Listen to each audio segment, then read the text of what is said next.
तो लंबा मुक्ति है कि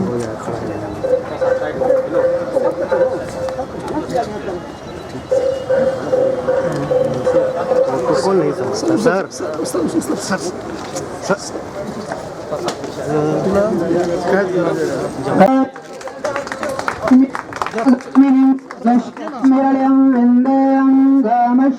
पुरुषानहम् अश्वपर्वं रथमध्य श्रियं देवीमोपहुवै श्रीरमां देवी स्मितां हिरण्यप्राक्राम् आद्रां ज्वलन्तीं तरायाश्च वाह्यलक्ष्मी उपैतुमकटिश्च मलिनासः प्रादुर्भूतोऽस्मिन् राष्ट्रस्मिन् कृतिं मृतिं ददातु मे पिपाशमालां ज्येष्ठां लक्ष्मीं नश्याम्यहम् आभूतिं सर्वं द्रवमे गृहात् गन्धद्वारां दुराधर्षां नित्यपुष्टां श्रीं ईश्वरीं सर्वभूतानां तामिह पवै श्रियं मनसा कामा कोटिं वाच सत्यमशीमहि पशूनां रूपं नश्यामहि श्रीश्रियतां यशः कर्दमेन प्रजाभूत मयि सम्भव कर्दमं श्रियं वाशयामि कुले मातरं पद्ममालिनीम्।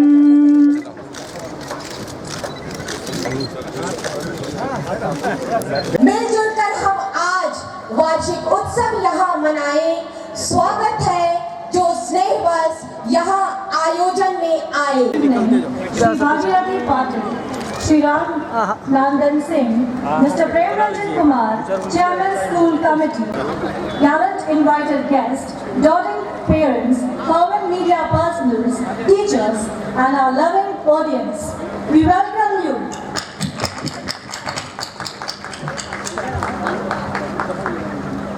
Being expressed and spirits being articulated through the performances based on our theme, Pratibimb, in the reflection of the name that we carry. We are blessed and privileged to have our esteemed guests with us. DY Patil family gives a hearty welcome to all of you. Sir, please accept these bouquets as our love and gratitude wrapped together. I request Shri R.C.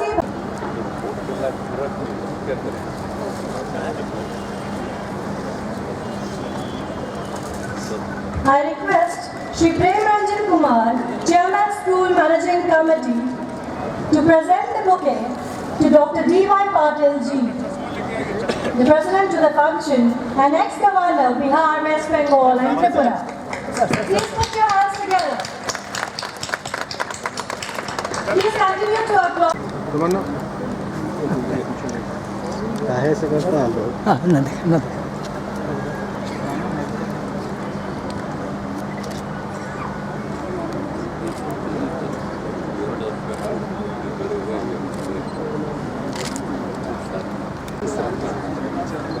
Shri Awadhesh Narayan Singh ji, माननीय सभापति बिहार विधान परिषद। जिन भी प्रतियोगिताओं में बच्चों ने शिरकत की, चाहे वो राष्ट्रीय स्तर की हो या प्रदेश स्तर की, वो बच्चे को नेतृत्व दे सकें, वो विज्ञान प्रौद्योगिकी हो या समाज की सेवा हो, शिक्षा में अनुसंधान हो या कोई और क्षेत्र हो।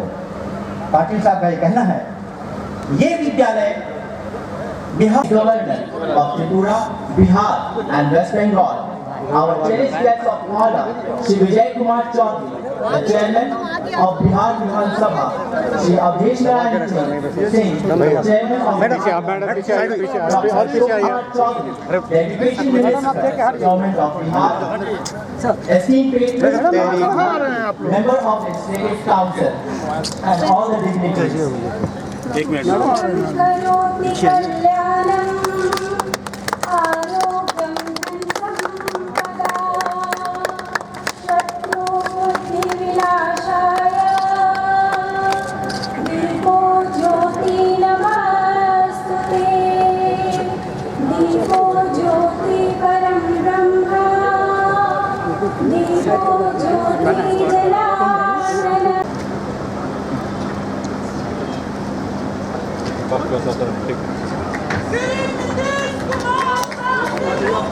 यहाँ कौन बुलाया आपको?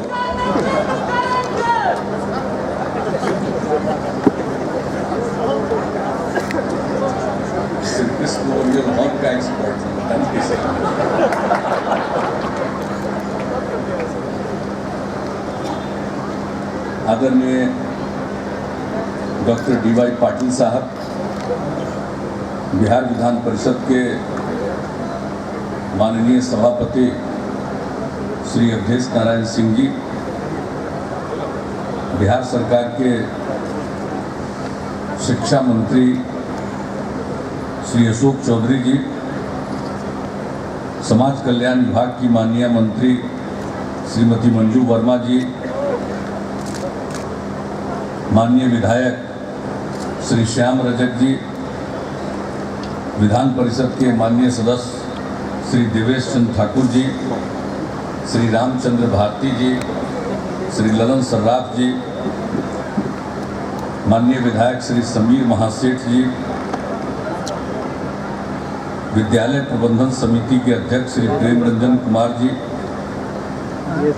स्कूल के निदेशक डॉक्टर CB सिंह जी,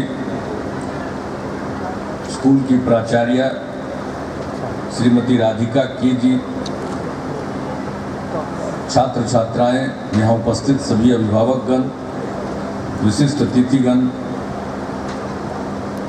पत्रकार मित्रों और प्यारे बच्चों, आज हम सब लोग doctor DY Patil Pushpalata Patil international school के वार्षिकोत्सव के अवसर पर उपस्थित हुए हैं और आज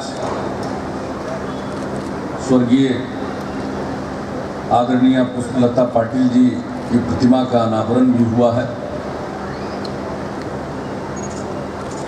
डॉक्टर DY पाटिल साहब को बिहार के लोग नहीं भूलेंगे।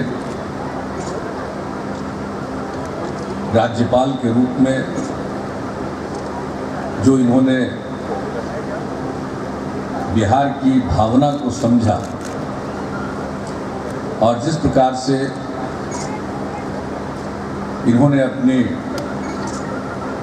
जिम्मेवारी का निर्वहन किया बिहार में, उसको भुलाया नहीं जा सकता और ये इनकी खासियत है। त्रिपुरा के लोग भी इसी तरह इनको याद करते हैं। जब त्रिपुरा के मुख्यमंत्री जी से हमारी बात होती थी या बात होती है तो डॉक्टर पाटिल साहब की जरूर चर्चा होती है और जो शिक्षा के क्षेत्र में इनका योगदान है इस देश में, इसको भी कभी भुलाया नहीं जा सकता। मुझे सौभाग्य प्राप्त हुआ है, आपका स्नेह मुझे मिलता रहा और आपने मुझे अपने विश्वविद्यालय में डॉक्टर DY पाटिल यूनिवर्सिटी में भी मुझे आमंत्रित किया। पिछले वर्ष वहाँ जाने का सौभाग्य मिला और वहाँ भी स्वर्गीय माननीय लता पाटिल जी की प्रतिमा का अनावरण हुआ था और जिस प्रकार से इन्होंने महाराष्ट्र में विश्वविद्यालय की स्थापना की निजी क्षेत्र में, और मैं देखता हूं कि हमारे बिहार के भी बहुत लोग इनके द्वारा स्थापित इंस्टीट्यूशंस में पढ़ने जाते हैं। जब ये यहाँ राज्यपाल थे तब भी हमने देखा, बाद में भी देखा, अनेक लोग जिनके बच्चे इनके इंस्टीट्यूशंस में पढ़े हैं या पढ़ते हैं, बहुत ही आदर के साथ इनकी चर्चा करते हैं। तो यह कोई साधारण बात नहीं है। जब ये बिहार के राज्यपाल के पद को सुशोभित कर रहे थे तब भी हमने इनसे आग्रह किया था कि शिक्षा के क्षेत्र में जो कुछ भी सरकारी क्षेत्र में हो रहा है बिहार में, उसमें तो आपका मार्गदर्शन मिल ही रहा है, लेकिन आपने जिस प्रकार से महाराष्ट्र में शिक्षा के क्षेत्र का विस्तार किया, बिहार में भी अपनी तरफ से भी कुछ पहल जरूर करें। और मुझे खुशी है कि जब ये राज्यपाल नहीं रहे और तब इन्होंने बिहार के लोगों के लिए एक बहुत अच्छे स्कूल की स्थापना की और ये इनकी शुरुआत है, ये प्रारंभ है कि स्कूल की स्थापना इनकी प्रेरणा से जो हुई है यहीं तक ये बात नहीं रुकेगी, बल्कि इसके आगे मेरी तो पूरी इच्छा है। हम तो मेडिकल कॉलेज भी देखने गए थे जो पाटिल साहब के द्वारा स्थापित थे वहाँ महाराष्ट्र में, और जितना रिसर्च वर्क हो रहा वह भी देखने का मुझको मौका मिला।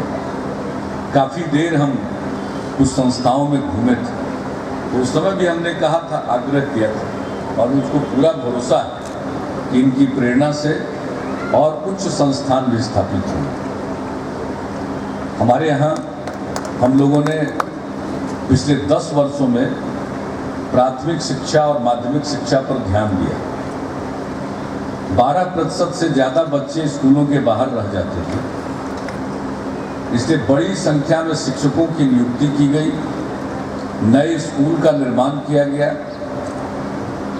कई स्कूलों का को उत्क्रमित किया गया, मध्य विद्यालयों में 2.5 लाख के करीब वर्ग कक्ष का, क्लासरूम्स का निर्माण कराया गया, और अनेक प्रकार की योजनाएं चलाई गई। छात्रवृत्ति, पोशाक योजना, साइकिल योजना, पहले लड़कियों के लिए साइकिल योजना, बाद में लड़के और लड़कियों दोनों के लिए। उसका परिणाम है कि आज स्कूल से बाहर रहने वाले बच्चों की संख्या बहुत कम हो गई। कहाँ 12% से ज़्यादा थे, अब उनकी संख्या सिमट गई है मात्र 0.16%, यानी 1% से भी कम अब हो गई। तो एक काम तो बहुत हुआ, लड़कियां स्कूल में नहीं जाती थी, उनको स्कूल जाने के लिए प्रेरित किया गया, और सिर्फ प्रेरित करने से काम नहीं चलेगा। जो यहाँ की कठिनाई थी बुनियादी, गरीबी के कारण माँ बाप बेटियों को नहीं भेज पाते थे, तो जब हम लोगों ने पोशाक योजना शुरू की तो लड़कियों की संख्या बढ़ी। फिर साइकिल योजना शुरू की तो हाई स्कूल में लड़कियां पहुंच गई। लड़कियां साइकिल चलाकर स्कूल जाती थी। पटना शहर में लड़की साइकिल चलाते हुए नहीं दिखती थी, अब गांव-गांव में लड़कियां साइकिल चलाकर स्कूल जा रही है, समूह में, जमात में, झुंड में। जब साइकिल चलाकर स्कूल जाती है तो सिर्फ वो स्कूल नहीं पहुंचती,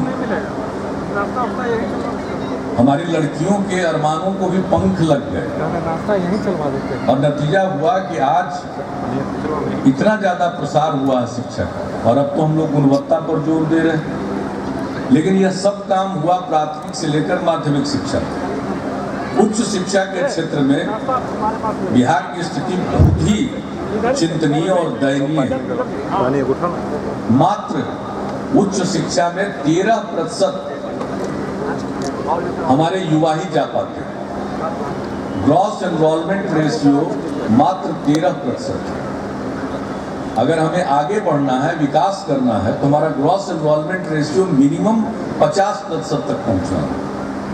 तो हम लोगों ने इसी के लिए, और जो उच्च शिक्षा में बच्चे नहीं जा पाते हैं उसका कारण परिवार की गरीबी है, और इसी को ध्यान में रखते हुए हम लोगों ने तय किया कि बिहार के हर युवा को, लड़का हो या लड़की, 12वीं कक्षा के बाद आगे पढ़ने की इच्छा होगी तो हर किसी को 4 लाख रुपए का स्टूडेंट कार्ड, क्रेडिट कार्ड हम लोग दिलवाएंगे,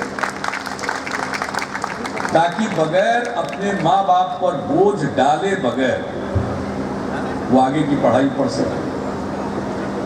और ये हमारे 7 निश्चय का अंग है, और इसके लिए सारी तैयारी हो गई। 2 अक्टूबर को बापू के जन्मदिन के अवसर पर ये स्टूडेंट क्रेडिट कार्ड की योजना की भी हम लोग शुरुआत कर देंगे। बैंक के साथ अंतिम बात हो गई। हम लोगों ने स्टेट गवर्नमेंट की तरफ से गारंटी का निर्णय ले लिया है। तो अगर लोगों को पैसा होगा तो जरूर आगे की पढ़ाई पढ़ेंगे, तो हमारा ग्रॉस एनरोलमेंट रेशियो बढ़ेगा। आज देखिए हमारे बच्चे कहाँ नहीं जाते हैं पढ़ने। महाराष्ट्र में तो खैर कहना ही क्या, महाराष्ट्र के तो जिस इंस्टीट्यूशन में आप चले जाइए वहाँ अच्छी खासी संख्या में बिहार के लोग मिलेंगे। मेरा अपना तजुर्बा, जब मैं केंद्र में रेल मंत्री था तो उन दिनों मैं कहीं गया था तो हम देखें कि जिस इंस्टीट्यूशन के बाहर से हमारी गाड़ी गुजरे वहाँ पर फूल लेकर लोग खड़े रहते थे। तो हमने कहा क्या बात है भाई, हमको यहाँ कौन जानता है। लेकिन जब रुकते थे तो पता चलता था कि ये बड़ा इंस्टीट्यूशन है और यहाँ बिहार के लोग बहुत ज्यादा पढ़ते हैं और ये ट्रेन के मांग कर रहे थे। तो इतनी संख्या है सब जगह, जहां जाइए, आंध्र प्रदेश में भी जाइए, कहीं जाइए, आपको बिहार के बच्चे मिलेंगे पढ़ने वाले। तो इसलिए बिहार में भी इंस्टीट्यूशंस होने चाहिए। अब बिहार में अगर इंस्टीट्यूशंस होंगे तो लोग दूसरे राज्यों में जाने को मजबूर नहीं होंगे, और दूसरे राज्यों में जब जाते हैं तो उनको पैसा भी चाहिए, अधिक पैसा चाहिए। हम किसी को हतोत्साहित नहीं करते, जहाँ भी अच्छे संस्थान है वहाँ जाना चाहिए। अरे बिहार के युवा पीढ़ी में तो इतनी मेधा है कि आज अगर देश में किसी भी प्रकार का इम्तहान होता है, या तो प्रतिष्ठित इंस्टीट्यूशंस में नाम लिखाने के लिए परीक्षा हो, या किसी भी प्रकार की नौकरी के लिए परीक्षा हो, सबसे अधिक संख्या में किसी एक राज्य के बच्चे अगर पास करते हैं तो बिहार के बच्चे पास करते हैं। एक बार जब हम रेल मंत्री थे तो मेरे ऊपर केस हो गया था महाराष्ट्र। वहां रेलवे रिक्रूटमेंट बोर्ड की परीक्षा में सबसे अधिक बिहार के बच्चे पास कर गए। तो कुछ लोगों ने केस कर दिया कि हम रेल मंत्री हैं इसलिए बिहार के लड़कों को पास कराएंगे। हमने कहा कि भाई आप मुझको झूठा श्रेय क्यों दे रहे हैं? मेरे चलते बिहार का कोई आदमी कहीं पास नहीं कर रहा, अपने मेरिट पर पास कर रहा। और इतनी मेधा है हमारे बिहार के बच्चों में, इसलिए कहीं मौका मिले वहां जाएं। लेकिन मेरी कोशिश है कि हमारे युवा पीढ़ी के लोग पढ़ें, आगे की पढ़ाई जारी रखें, उच्च शिक्षा को प्राप्त करें। ग्रॉस एनरोलमेंट रेशियो आज जो 13% है, हमारे शिक्षा मंत्री जी बैठे हुए लगे हुए हैं, ये कम से कम हमारा लक्ष्य है कि 50% होना चाहिए। तो ये तो हो ही, लेकिन साथ साथ अपने यहाँ भी इंस्टीट्यूशंस खुल रहे हैं।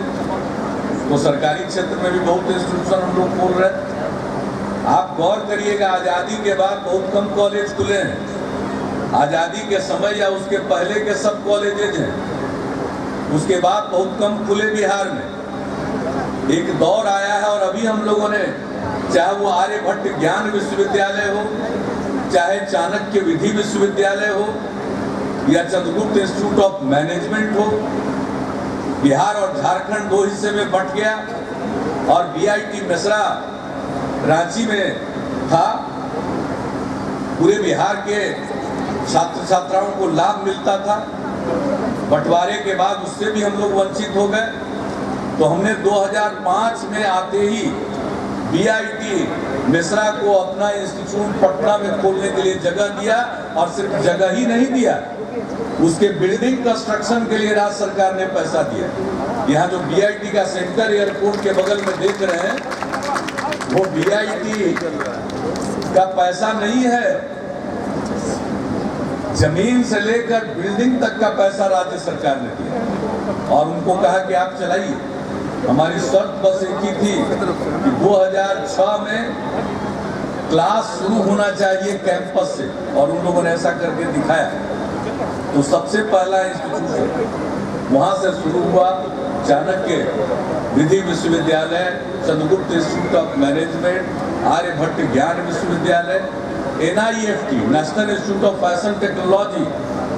बहुत लोगों को पता होगा कि केंद्र सरकार खोलती है, केंद्र सरकार खोलती है, चलाती है, लेकिन उसका सब खर्चा वहन करना पड़ता है राज्य सरकार को। हम जब मुख्यमंत्री थे तो गए केंद्र सरकार के मंत्री से, हमने बात किया और कहा कि जो शर्त कहिए हमको मंजूर है, लेकिन फैशन टेक्नोलॉजी के प्रति आज आकर्षण है युवा पीढ़ी में, उसका भी एक इंस्टीट्यूट खोलना चाहिए। ये उद्योग भवन से शुरुआत हुई उसकी, गांधी मैदान के पास, और आज उसका अपना भवन है जो मीठापुर कृषि फार्म है, जहां हमने इंस्टीट्यूशनल एरिया के रूप में विकसित किया। वहां पर NIFT के लिए भी बिल्डिंग बना। तो एक नहीं अनेक, IIT Patna, Indian institute of technology, हम कोशिश कर रहे थे कि आना चाहिए, तो बीच में पता चला केंद्र सरकार ने कहा कि जापान के सहयोग से खोले। तत्कालीन आदरणीय प्रधानमंत्री डॉक्टर मनमोहन सिंह जी ने जापान के प्रधानमंत्री को रात्रि भोज दिया था, मुझे भी बुलाया। हम बड़ी उम्मीद के साथ गए कि भाई जापान वाला IIT लगता है हो जाएगा। वहाँ गए तो पता चला कि नहीं है, तो दूसरे राज्य में चला गया। हम बड़े मायूस थे। उस समय शिक्षा मंत्री थे, मानव संसाधन विकास मंत्री स्वर्गीय अर्जुन सिंह जी। भोज के पहले उनसे मुलाकात हुई तो हमने कहा कि तो जापान वाला चला गया वहाँ, तब पटना का क्या होगा। तो हमको दुखी देखकर अर्जुन सिंह जी ने कहा था कि नीतीश जी, आपको IIT चाहिए पटना में कि जापान के सहयोग से ही चाहिए। हमने कहा हमको IIT चाहिए, हमको जापान का सहयोग। तो आप ही लोगों ने कहा कि जापान के सहयोग से बनेगा। तो कहा आप चिंता मत करिए, बिहार की इस जरूरत को जरूर पूरा करेंगे। और फिर केंद्र सरकार ने अपनी तरफ से IIT पटना यहाँ खोला। 500 एकड़ जमीन हम लोगों ने दिए। आज IIT अपने कैंपस में चला गया। IIT पटना 4-5 बैच निकल चुका। तो एक एक इंस्टीट्यूशंस को बनाने की प्रक्रिया हुई, कई इंजीनियरिंग कॉलेज, कई मेडिकल कॉलेज, लेकिन वो काफी नहीं है। अब सरकारी क्षेत्र में भी हमने तय किया जितने मेडिकल कॉलेज हैं और पहले से तय हैं, उसके अलावा 5 नए मेडिकल कॉलेज खोलेंगे। हर जिले में इंजीनियरिंग कॉलेज, पॉलिटेक्निक कॉलेज, हर सब डिवीजन में ITI, इसके अलावा GNM school, ANM school, paramedic staff के लिए जो जरूरी ट्रेनिंग इंस्टीट्यूट्स होते हैं वो सब, ये सब के बारे में हम लोगों ने तय कर लिया है कि ये सब हम लोग खोलेंगे। लेकिन ये सब के बावजूद, ये तो सरकारी क्षेत्र की बात है। हम आदरणीय पाटिल साहब को इसलिए ये सब बात सुना रहे हैं कि ये सब तो सरकारी क्षेत्र में होगा, लेकिन आप जैसे शिक्षाविदों की कृपा से निजी क्षेत्र में भी होना चाहिए। अब निजी क्षेत्र में भी विश्वविद्यालय स्थापित करने के लिए हम लोगों ने काम बना दिया। तो मैं तो यही आग्रह करूंगा कि आप तो कभी बिहार को भूलेंगे और न बिहार आपको भूलेगा। इसलिए जिस प्रकार से आपकी एक निशान ये है, ये स्कूल है, मैं समझता हूँ अन्य जगहों पर भी आप स्कूल खोलेंगे और प्रोफेशनल इंस्टीट्यूशंस, जनरल एजुकेशन के भी इंस्टीट्यूशंस आपकी प्रेरणा से यहाँ लोग स्थापित करेंगे। तो मुझे बड़ी खुशी होगी और मुझे पूरा विश्वास है कि आपका जो स्नेह बिहार के प्रति है, आपका स्नेह जो हम सब लोगों के प्रति है, उसके आधार पर आपका मन मानेगा नहीं जब तक यहाँ कुछ और संस्थान खुल नहीं जाए। उसको पूरा भरोसा है। इन्हीं सबों के साथ आज मैं स्वर्गीय आदरणीय पुष्पलता ताई पाटिल जी के प्रति अपनी श्रद्धांजलि अर्पित करता हूँ, उनको याद करता हूँ। वाकई जितने दिन भी वो पटना आती थी, रहती थी, उनसे कई बार मिलने का मौका मिला। बहुत प्रेरक व्यक्तित्व उनका था, लोगों को प्रेरित कर रही थी। यहाँ पर नारी शिक्षा के लिए भी काम कर रही थी हर क्षेत्र में। खुद राइटर भी थी। अरे हटिए ना सामने से। अपनी किताबें उन्होंने खुद मुझे भेंट की थी। वो मेरे व्यक्तिगत लाइब्रेरी में आज भी रखा हुआ है। मुझे उनकी याद आती है और मुझे पूरा उनकी स्मृति में आज जो कार्यक्रम हुआ है इसमें शामिल होकर मुझे हृदय से प्रसन्नता हो रही है। इस अवसर पर पुनः पूरे आयोजकों को धन्यवाद देते हुए और मेरी पूरी शुभकामना है। यहाँ मन से कह रहे थे कि आप लोग आशीर्वाद दीजिए, शुभकामना दीजिए। अरे हम लोगों का सहयोग, समर्थन, शुभकामना, मंगल कामना सब है। आप दिन दुनी आप तरक्की कीजिए, यही हम लोग की कामना है। और खूब आगे बढ़िए और एक नहीं अनेक संस्थान यहाँ स्थापित करिए। इन्हीं शब्दों के साथ मैं फिर से जी भाई पाटिल साहब के पास उनके प्रति अपना सम्मान प्रकट करता हूँ और अपनी बात ही समाप्त करता हूँ। बहुत बहुत धन्यवाद।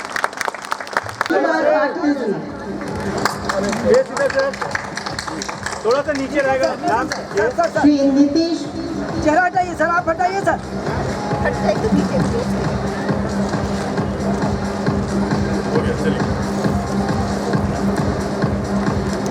श्री नीतीश कुमार जी सर सर आप हटिए सर, सामने से सर, सर सामने से हटिए। श्री अवधेश नारायण सिंह जी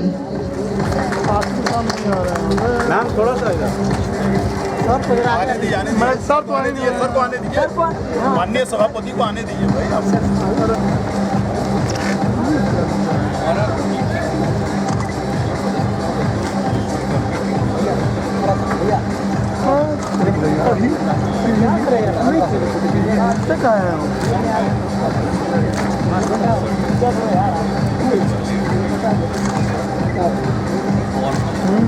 श्री भागीरथ पाटिल जी